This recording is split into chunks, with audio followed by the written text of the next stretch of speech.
বৈধতা পূরণ করে দাও, বললে আমরা এখান থেকে যাবো না। আমরা কোরবান এখানে নিজেরা কোরবান হবো, তো আমরা যাবো না এখান থেকে। জীবন বাংলাদেশ আমাদের মরণ বাংলাদেশ। আজ যদি এখানে বসে আমাদের দাবি দেওয়ার না মানা হয়, এখানে অবস্থান নিয়ে আমরা মৃত্যু বরণ করবো। আর এর থেকে সেই আন্দোলন ভয়াবহ।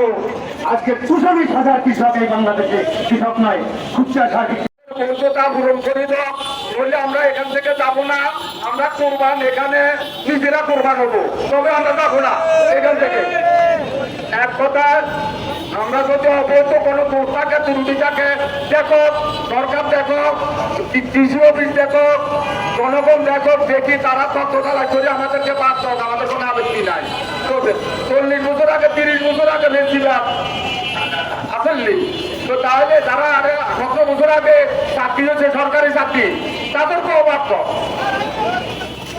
এবং কত আমরা এক কথা চাই, আমাদের সার বিক্রিটা বৈধতা তারা অন্তত পক্ষে আমরা ১০ লাখ টাকা পর্যন্ত আমরা কৃষককে বাকি দিচ্ছি।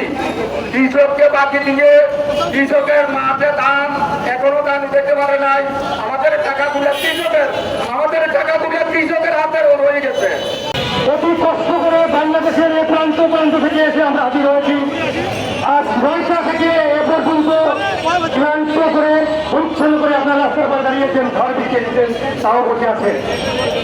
এই সমাজে আপনার আমার তরফ থেকে এবং এই খুচরা সার্টিফিকেট থেকে শুরু করে আমাদের দুর্গতম কর্মকর্তারা রয়েছেন এখানে, সবাইকে আমার আন্তরিক অভিনন্দন এবং শুভেচ্ছা। একটা রাষ্ট্রের একজন নাগরিকের মৌলিক অধিকার, যেটা রাষ্ট্রপ্রধান দিয়ে থাকে, ভাগ্য, বস্ত্র এবং বাসস্থান। আজ দেখেন ২০০৯ যে নীতিমালা হয়েছিল, আমি ছোট্ট একটু গল্প বলবো, না বললে হয় না।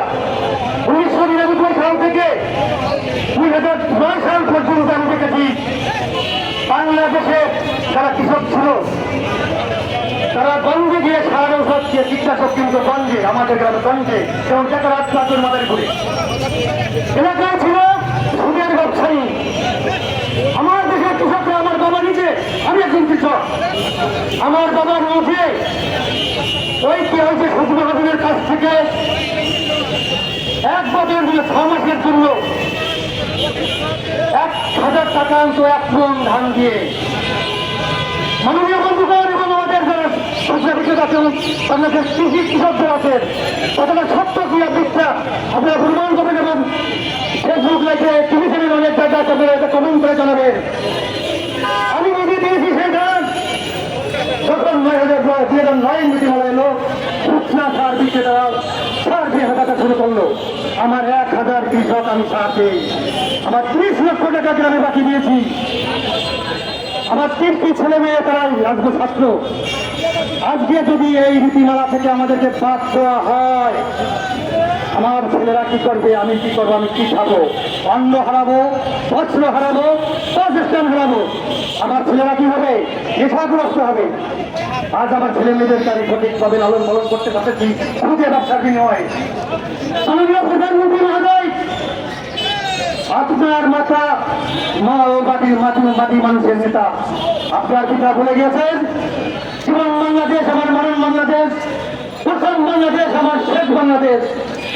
আমরা খুচরা বিক্রেতারা এখানে বসে অঙ্গীকার করছি, এখান থেকে প্রেস ক্লাব, জীবন বাংলাদেশ আমাদের মরণ বাংলাদেশ। আজ যদি এখানে বসে আমাদের দাবি দেওয়ার না মানা হয়, এখানে অবস্থান নিয়ে আমরা মৃত্যু বরণ করবো। আর এর থেকে সেই আন্দোলন ভয়াবহ। আজকে ৪৪,০০০ কৃষক এই বাংলাদেশে, কৃষক নয়, খুচরা সার